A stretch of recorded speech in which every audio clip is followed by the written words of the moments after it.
Hey guys, it's Shamrocked here with another guide for you. This is a Brackenhide 24, and it's on Tyrannical, so I'm actually just going to speed through the trash a little bit, and then when we get to the bosses, I will slow those down, and you can check out the ability tracker on the top left to see what I'm casting and when. Otherwise, I will sort of be narrating like I normally do, just giving you sort of the tips and stuff that I've learned throughout the fight and how I was able to get this done. Alright, so first we are going to take a look at the talents. I'm just going to go over some of the things that I would want to call out for this dungeon. Okay, starting on the left side, first I would say Guardian's Cudgel. I actually really like this talent for this dungeon. It basically puts a second capacitor totem down once your first one explodes, and it's really great for most of the trash in pretty much all of the areas. So I usually take that when I go into this dungeon. Next, Windrush. I find Windrush is helpful for Spiteful in general, but it actually helps with the last boss, running to that, like for the DPS to run to the totem to get DPSing it as fast as they can. And literally every split second counts for that fight to get that totem down before it bursts. So I definitely recommend Windrush for that. I do have Hex because it's incorporeal. Normally I wouldn't carry that for this dungeon. Also moving down, I do carry Thundershock for this one, which is the Thunderstorm knockup ability. Once again, the trash in here really sucks, and they do a lot of channels, so Thundershock really helps, deal with that. The last thing I'll point out on this side is I do run Stone Skin Totem for this dungeon. I find it helps with a lot of the trash, especially the bleeds throughout the tree area, as well as a lot of the trash in the first area. And it also helps for the first boss as well, the bleed that goes on everybody. It can help dampen that a little bit and let you catch up and heal everybody up to 90% so the bleed goes away. Moving on to the right side, so once again, this is my pretty standard build that I've been running for this Mythic Plus season. I did make a mistake though, so for Brackenhide, there's not a whole lot of like rot damage healing required. Like there's not a lot of sustained damage. So normally I probably wouldn't run Wave Speaker's Blessing because that's more for rot fights. I'm not sure why I was spec'd into that. I probably didn't notice. So actually what I would do is I would get rid of Wave Speaker's Blessing and either put that extra point into Ancestral Vigor, which personally, once again, I don't think that's really needed for Brackenhide. So what I would actually do is put it into Stormkeeper just to give myself a little bit more DPS. Okay, and that's pretty much it. There's nothing super special. This is what I run for pretty much all Brackenhides. For Fortified, it's basically the same thing because I already have a lot of the crowd control abilities. So yeah, pretty simple. Okay, here we go. So this route that the tank did, it's actually the first time I've ever seen it done this way, but it worked out. You basically skip a lot of the trash in the first area, and then you just pick up some extra trash in the tree area and the last area. The reason that we would do this is because the trash in the first area is probably some of the worst, so that just makes it a little bit easier. Note that this is not a perfect run. We actually do almost wipe a couple of times. One is actually right here. The tank pulled really aggressively, which is great. It's fine. He just sort of got annihilated at some point, so we were able to sort of kite back a bit while he caught back up, and thankfully it wasn't like a full wipe. And then later in the dungeon, there is an incorporeal issue where, yeah, you'll see when we get there. But thankfully, this dungeon has a pretty generous timer. As long as you can get through everything without wiping more than once, I would say, you're probably fine. And if this is a good dungeon where, like, if your tank dies or everybody's dead and you're the last one standing or something like that, just kite back. It's better than fully wiping and having to kill everything again, and everybody will catch up pretty easily, and most of the stuff is pretty easy to run away from. Alright, so some tips for this trash. Use Stone Skin Totem generously if you're talented into it, which I once again recommend for this dungeon. And also make sure you're using your crowd control abilities as well. And by that I mean Capacitor Totem, Thundershock. It's all really great for stopping the trash here. And you also need to know what key cast to interrupt. So the Mystics pretty much just cast the Earth Bolt, which is not that bad.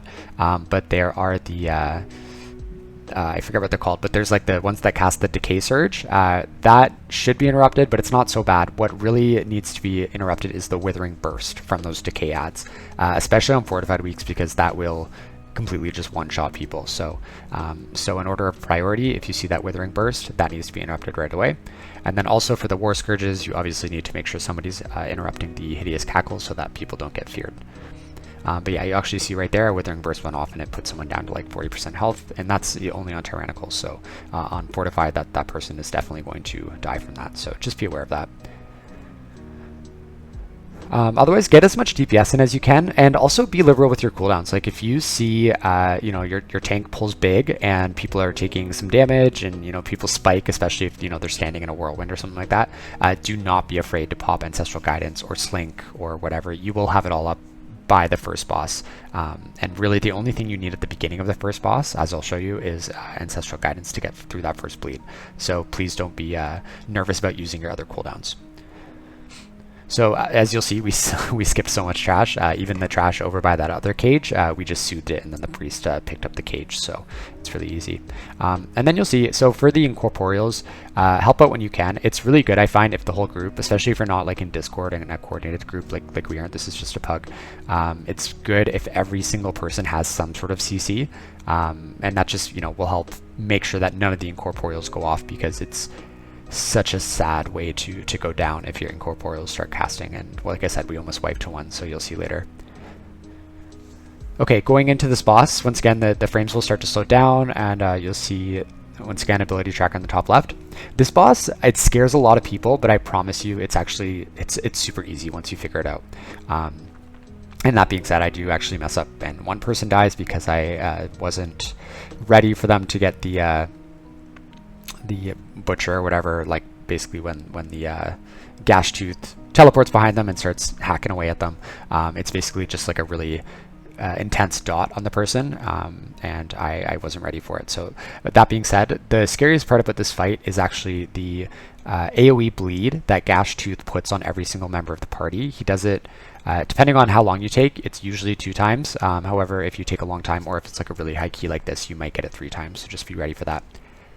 He does it right away every single time. Oh, and also your group should be focusing Gash Tooth down first. Like he's by far the most dangerous person in this little tribe. So immediately you want to Lust, put down a Cloudburst Totem, and pop Ancestral Guidance right away before anybody even starts taking damage. And then just start pumping out heals. So Riptides, Primordial Wave, and then I use Nature Swiftness, Healing Wave to get everybody up, as well as some Chain Heals. And that is going to absolutely ensure that you get everybody up past that 90% threshold so that they lose the bleed. And you won't fall behind right away. An interesting thing about this boss is that for every 10% health missing in your party, they gain a 10% haste buff. So once you fall behind, it's basically game over. So you really want to pop as many, like whatever you can during those AoE bleed phases to just keep people up. Otherwise, the fight is pretty much just spot healing, so it's really not that bad. You should be interrupting Trick Totem as well as much as you can. Obviously, the healing rapids that he does is the most important cast, but if you can get some interrupts on those earth bolts as well, because they do truck if they hit. Thankfully, they're not super fast until the end of the fight when they get the haste buff. Or, I mean, unfortunately, theoretically, if people were losing a lot of health and you weren't able to keep them up, then that would speed up the cast as well. But if you're doing this fight properly, you won't have to worry about that. But you can see I've really only popped Ancestral Guidance at this point. Cooldowns are really not needed for any other point. And you'll see for the next set of bleeds, I pop Slink, and then I believe I use Ascendance as well. And that is usually enough to pump everybody back up to what they need to be in order to get rid of the dot. And that's actually happening right now. Gash Frenzy. So there you go, Slink. You're going to see I start to pop my stuff. I pop Ascendance. And that is pretty much enough to get everybody topped up. And then I pop my Cloudburst just to do that last little bit. And that's going to make it so you don't have to deal, once again, with that dot. Also, it also helps if you let your group know beforehand. Oh, sorry, this is actually where someone died. So they got them marked for butchery, and I was not really ready for it. I probably 100% could have saved them had I been anticipating it, but I didn't. If you have boss timers, you'll probably know when it's going to happen better than I do. So hopefully that won't happen to you. But yeah, sorry, as I was saying, let your group know before the dungeon even starts that for this first boss, for the AoE bleed, the Gash Frenzy, they should be using personal defensives and any self-heals they have as well to help you out. Because like I said, once again, if you fall behind on that dot, you're pretty much, it's game over. Like even for me, like if I fall behind, I've done this fight a few times where I feel so bad because like you just can't catch up. Like I honestly will pop every single cooldown that I have. I'll pop Ancestral Guidance, Ascendance, Healing Wave, and Slink, and sometimes it's not even enough if you fall behind. So just make sure that you're really on top of those. The best way to deal with it is to be proactive and preemptive for it, and know which cooldowns you're going to be using.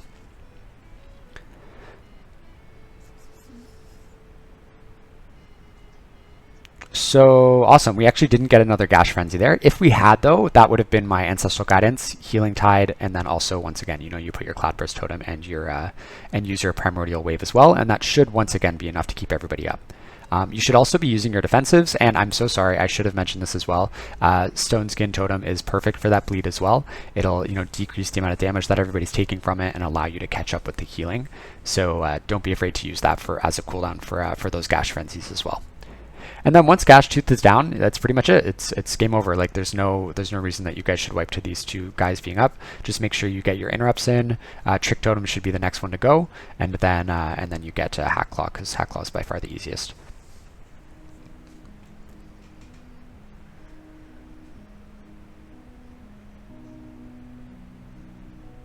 So yeah, as you see, like even on a 24, this fight is not that bad. It's a lot of onus on the healer to be ready for those Gash Frenzies, because that's really the only thing that can wipe you for this boss.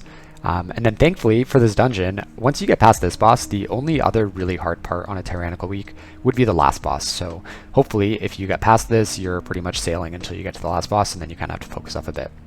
That being said, we almost do wipe during some of the trash, so I shouldn't speak too quick, but you'll see, we actually were able to get through it.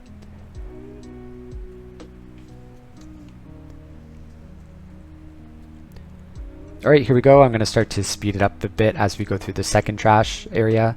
So this area, it's interesting to say the least. And why I say that is because like so many ads cast so many random things, but none of them really do anything horrible. So you should be stopping what you can when you can, but there's nothing to be extremely concerned about here, other than maybe the withering totems, but even that, like, you can heal through, especially on a non-fortified week.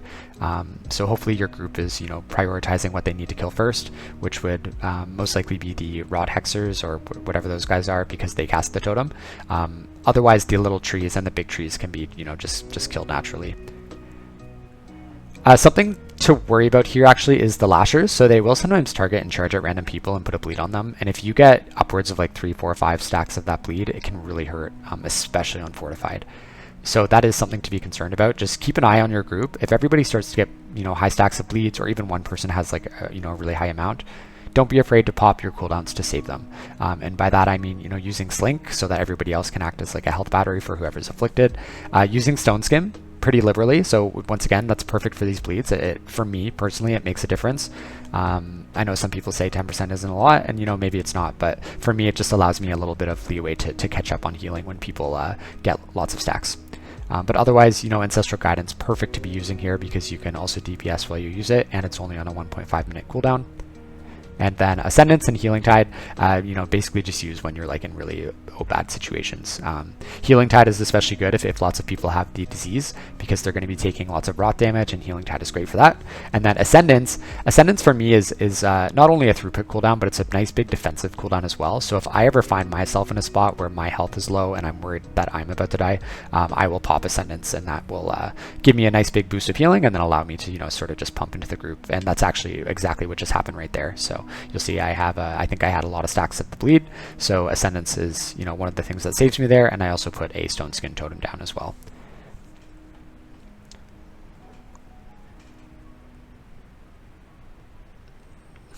You'll notice if you're running higher keys, tanks will pull this area pretty aggressively. Also, this is the area where we get some extra trash to make up for what we skipped in the first area.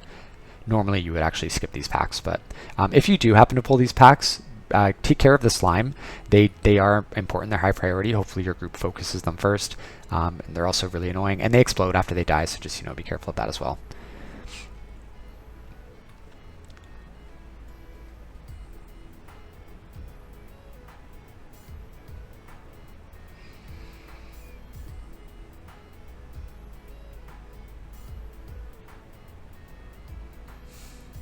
Oh, and then just some tips for Spiteful.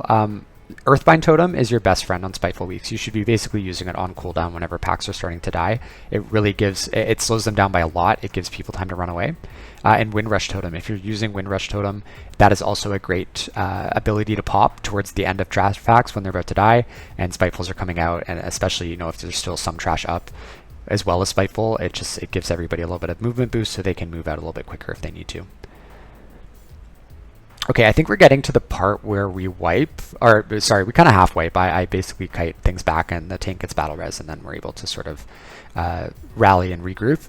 But we have an incorporeal cast go off during a really big pull, and the tank is unable to heal. And I was not able to pop Slink in time. So that's actually a great tip for incorporeal. If you ever have a situation where it goes off, and you're not like that, nobody sees it or whatever. Shamans are amazing for this because Spirit Link will help you. It'll keep everybody up. You pop Spirit Link, you pop Astral Shift, and that should keep everybody at least alive for a little bit, hopefully, until the incorporeal debuff goes away, and then you can heal people back up. Which is what should have happened here. I think I just wasn't quick enough with the Spirit Link Totem. And I'm actually interested. This is the first time I'm watching this back. So there are the incorporeals spawning right there. Clearly, I did not see them. I was probably watching the health bars because normally I go ahead and CC them. But there you go. So we actually had 2 casts go off there. Tank dies, DPS dies, 2 of them actually. So it's just me and one other DPS at this point. And then there goes the DPS as well. So thankfully they got a battle res off, so the tank was able to get up here. So I just kited for a bit, then I came back and I popped a bunch of cooldowns and just really focused on keeping myself and the tank alive while the other DPS ran back. So this probably would have been the key had we not done this trash. Maybe not actually. I forget how much time we finished the actual dungeon with, but yeah, this is one of those situations where I would say to you, never give up until the last man is down, because you can literally kite this trash all the way back to the entrance if needed.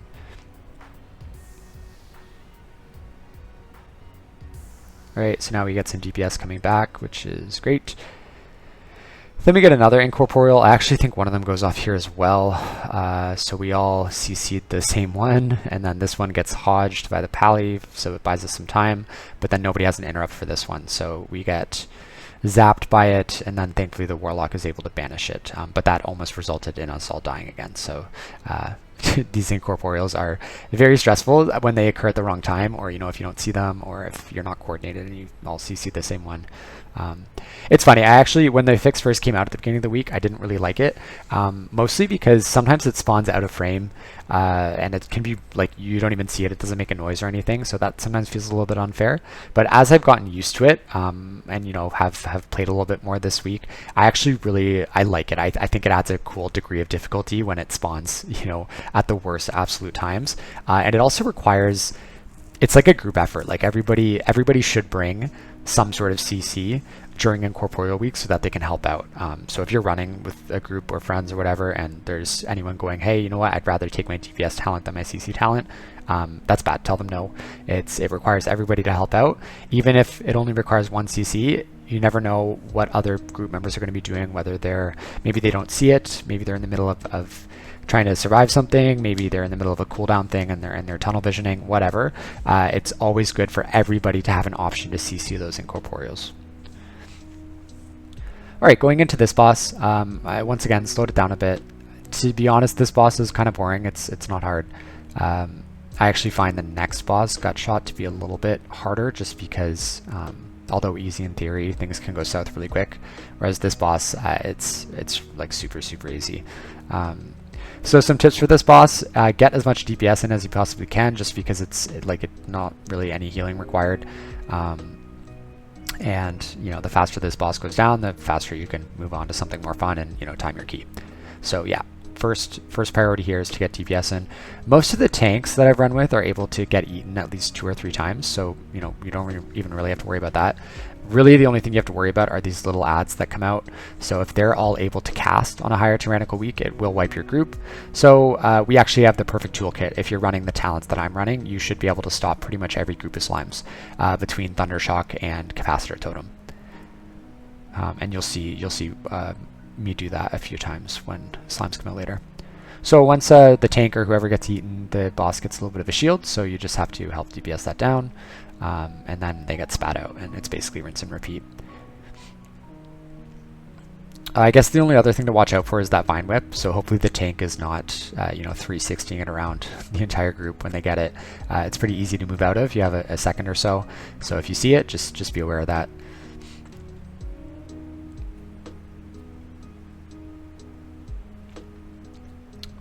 Sorry, I actually regret slowing down this fight, just because it is so boring.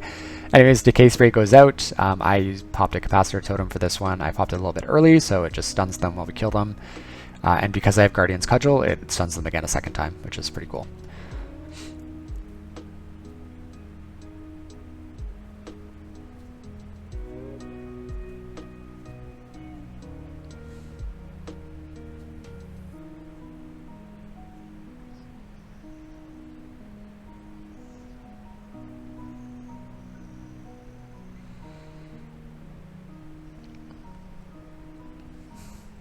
Also, obviously, you know, make sure you're giving the Entangling Vines a wide berth so that you don't accidentally get eaten. And also be aware, sometimes people will get eaten when they don't mean to, or, you know, a tank will mess up getting rid of whatever the debuff that gets put on them, and then they'll take extra damage from getting eaten again. That's a perfect opportunity to pop down Slink, because Spirit Link will definitely help you out in that situation. I can't remember if that actually happens. It may towards the end of the fight, or I might be thinking of a different dungeon run. But anyways, these adds I'm probably going to use Thundershock. Yep, there you go. Knocks them up, interrupts the cast, and then we are able to kill them off. And then for the next set of adds, if needed, I have Capacitor Totem again. But between you and the group, like, the adds really should never get any casts off. Worst case scenario, if the adds are left to free cast and nobody has an AoE stun or stop, just interrupt at least one, and then hopefully, you know, if the rest of them that go off don't kill your group.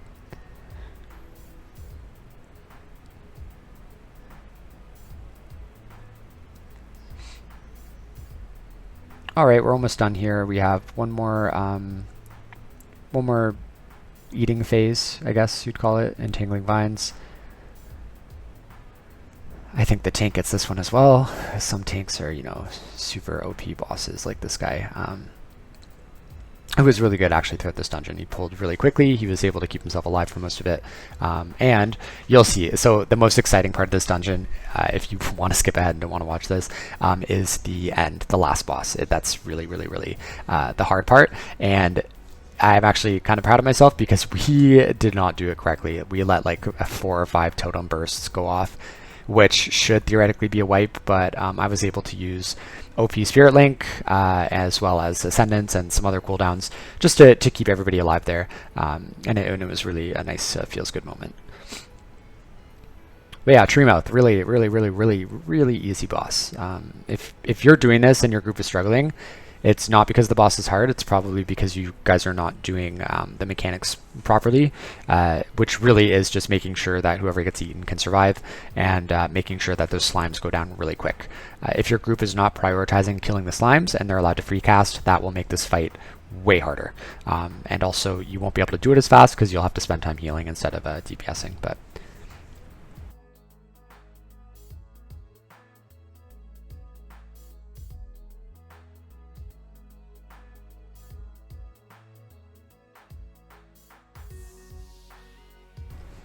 alright, so after Treemouth, most people will skip the majority of the trash going to the next boss, Gutshot.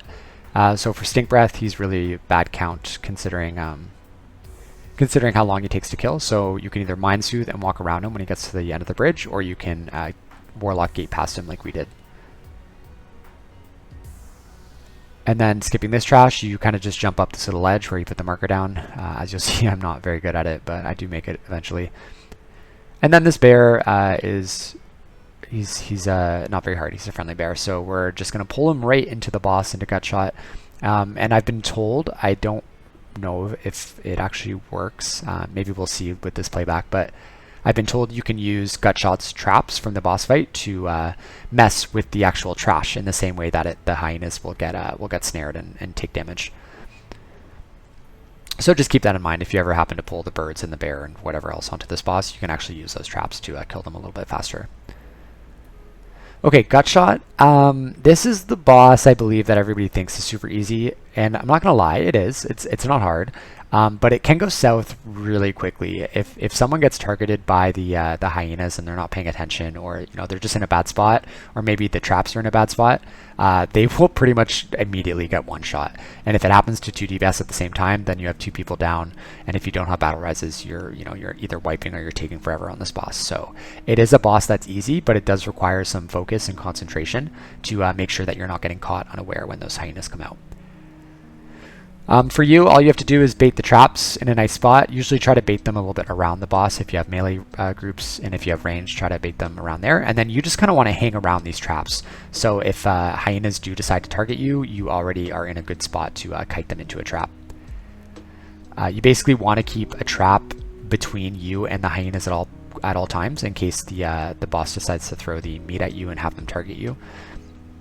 What you can do as well, they actually count as trash instead of boss in terms of like what you can CC. So you can put down Earthbind Totem to slow them down, and you can also use Capacitor Totem to stun them as well.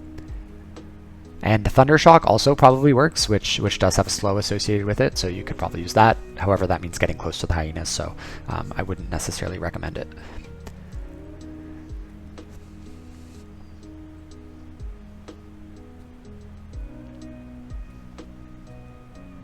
Alright, every so often the tank will take some big damage. The Gutshot does a knockback, and it's supposed to be a bit of a tank buster, so they may take damage from that. Sometimes the hyenas actually target the tank, so just be ready for that. In a worst case scenario, just pop a Slink down, and that should be enough to save them. Or if even DPS as well, if they get targeted and all of a sudden they take 90% of their health from a hyena bite or something, Slink is a great option to use here. And as you'll see right there, so I used it because the tank was getting attacked by the hyenas, and that was enough to just stabilize him while I was able to heal him up with my regular heals.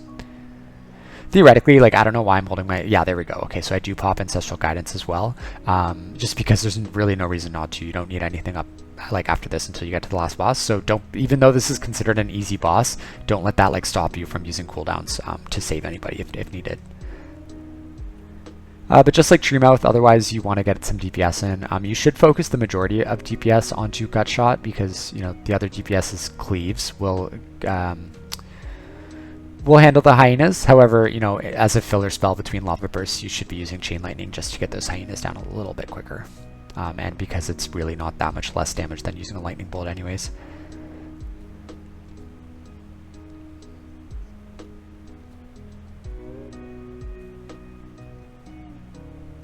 Alright, we're almost done with this one. I guess the only other thing I would mention about this boss is make sure that you're getting that interrupt for the cast that she does, because if it does go off, it basically beefs up the hyenas. They become immune to traps, and I think they run faster, and they probably do more damage as well.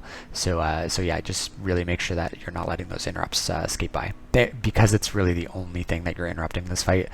Between a full group, it should never go off. You shouldn't have to worry about it, but just so you're aware of what that mechanic actually does.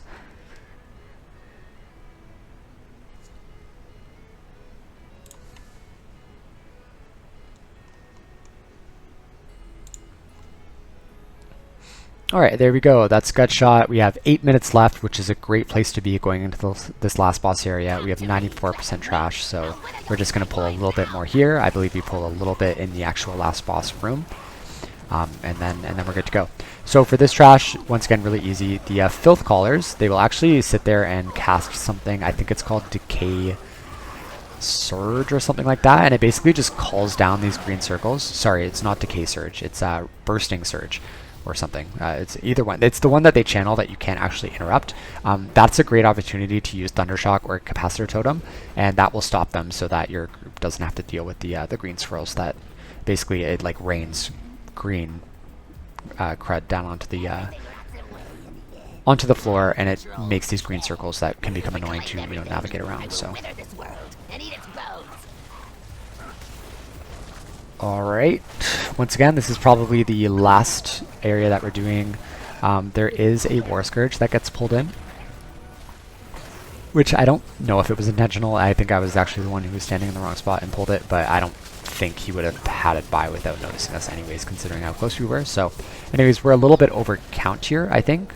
Although maybe not. That's 98 and there's 2 mobs left, so maybe that's perfect. But yeah, so that's count, and then we go into the boss, and this is really where the the fun part is. So for a Brackenhide, it really comes down, as a Tyrannical week anyways, it really comes down to 2 spots. It comes down to the first boss, if you can get past that AoE Gash Frenzy that the Gash Tooth guy does, and then it comes down to this last boss and how quickly your DPS can kill that totem, as well as how good your tank is at surviving the decay strikes and how good you are at healing them up through it. So like I said earlier, we screw this boss up so much. We let like 4, I think we let 4 totem bursts go off, maybe even 5. And so we end up getting ourselves into some sticky situations like quite a bit throughout this fight. Which is funny because it starts off perfect. I mean, we like annihilate the first few totems and then it starts to slow down a bit.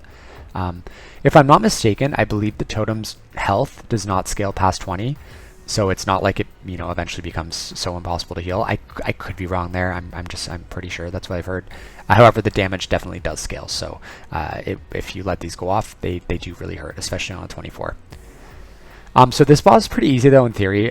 She's going to put out that rock cloud, and you just need to sort of, you know, circle the boss around the room while you heal the tank through those decay strikes. So every decay strike she does, she basically does a 1-2 punch on the tank, and that puts a healing absorb. Thankfully it's not a dot, it doesn't do damage, it's just a healing absorb. So it's quite like the third boss in Temple of the Jade Serpent from last season. However, that boss is a little bit worse because the healing absorb was also a dot. So thankfully for this one with the decay strike, if you can't heal the tank up right away, it's no big deal. Just, you know, heal whatever you can, and then you should be switching to the totem right away and helping DPS with that, even if the tank has not fully gotten that absorb off yet. You can deal with that after this totem. A great way to deal with the decay strike, the absorb that goes on the tank, is to use Primordial Wave followed by a healing wave, especially if you have the undulation proc. That will usually heal most of the shield up for them. You should also make sure you're keeping your earth shield on them so that your healing does 20% more and that they're getting healed by it as well. So just a hint for this, the totem will always spawn at the opposite side of the boss, like the opposite corner. So the tank should be keeping the boss in front of the rock cloud that moves around, not behind, and that will make it so the totem never actually spawns in the rock cloud, which is really important because if it does, it means that the DPS can't get to it right away and then you're going to have some explosions. So here's our first explosion. And this is the part where I'm like, oh no. So I pop a healing wave right away, and I also use Ancestral Guidance just to make sure that I didn't fall behind, especially with the Decay Strike coming out on the tank. And then we get another totem here, and I am praying so hard that we do not actually get another burst here, but of course we do, and it's right with this. So immediately I pop Spirit Link and I pop Astral Shift because I know this is going to be bad. And thankfully, I think other people popped defensives as well, and that was we were able to somehow survive that. That being said, for every disease stack that people have that she absorbs with that ability, she's going to do more damage to the tank now, so you really need to be aware of that if things go a little bit wrong like that. So thankfully the tank is also aware. It looks like he's using defensives when he should be. So right now we're sort of in the clear. I am a little bit worried about my mana, and I pop a mana pot right there. And then we go back to this. So I believe this totem goes off as well. Just a hint for you though, for DPSing the totem, make sure you put a Flame Shock on it as well. Like do a Lava Burst into a Flame Shock and then Lava Burst and Lightning Bolt. And hopefully that Flame Shock will proc some Lava Surges for you. And then that will be able to help you DPS the totem down, because it does really come down to the last second sometimes. You'll see there I also popped Ascendance. And we actually get another totem burst here as well, which is really terrifying. It almost killed me. It did kill someone else. Thankfully, we have a battle res. So once again, popping Ascendance there when I saw the tank get really low and I saw the group falling behind, that was just my way of trying to keep up with everything and make sure that we were topped up for that next burst, because I figured we were going to get 2 stacks, which we did. So that was actually a smart move on my part to do that. So thankfully I had the cooldown available. This is definitely a fight where I would say save your cooldowns for moments like that. Alright, we're almost there. This is quite a slog. Very, very stressful as well because we're letting the totem go off so well. So that one, in my mind I was like, oh my god, thank god we just were able to get that without it bursting again, because I really don't have much left in my toolkit in terms of cooldowns. You'll also notice for healing the tank, other than the Primordial Wave Healing Wave combo, it's pretty much just spam Healing Surge into them, which sucks because that's not really efficient for your mana. But if this fight goes correctly and your group is able to kill the totems like they should be, then you shouldn't really have anything else to worry about for mana other than healing the tank. So we let the totem go off one more time there. Thankfully it was just one stack before the burst, and I was able to use Nature Swiftness, as well as whatever else I had left in my toolkit. So the breakdown for healing of this fight is mostly Chain Heal and Healing Surge. Chain Heal, is what I use to deal with the AoE damage that's going out when we let a totem go off, and then Healing Surge is what I mainly pump into the tank for that Decay Strike Healing Absorb. Okay, another totem down before the burst. Once again, thankfully, because I am running out of mana here. Although I do have Ancestral Guidance back up, which is great. So had a totem actually gone off, I think we would have been okay with that. If you can as well, put a Healing Rain down preemptively for that totem. So if you see where the totem is going and you're in a good spot to precast Healing Rain, or Acid Rain rather, make sure you put that on the totem, because like I said, every single little piece of DPS on that totem will help, because sometimes it comes down to like the last millisecond where it either explodes or you kill it in time. That being said, if the totem is out already, don't stop there and cast Acid Rain. Just go into your standard single target DPS rotation with Flame Shock and Lava Burst, like I was describing before, because having to cast a full Acid Rain while the totem is actually down would be a huge DPS loss, considering you really want to be bursting it. So we almost have the boss down here. She's 8%. She dies at 5, and we have another totem here, so we actually just make the call to kill the boss, which was the right call. We do get a totem burst go. Oh no, actually we don't. We killed it before the totem burst, but even if we had, it would have been fine. One burst, well, over 1% of doing the boss would have been absolutely fine. So anyways, 24 Brackenhide, really exciting. Like I said, if you watch this whole video, really the only pain points are that first boss and the last boss, as well as just a few dicey packs that can happen with the trash pulls. But other than that, this dungeon really not that bad. I had actually anticipated it to be a lot worse. Last season, like when I was thinking about what this season rotation was going to be, I thought this was going to be one of the really hard ones, but it's actually not so bad. So if this place scares you, I promise you, use some of the tips that I've given in this video. Go in there, practice, make sure you take the right utility talents that I've described to take, and you should be fine. But yeah, so that's it. I hope you enjoyed this video. Like and subscribe if you did. That's really awesome for me, and you'll see whenever I have new content and guides out, because I plan to come out with a lot more as this season comes out. So anyways, stay tuned, and I'll see you next time.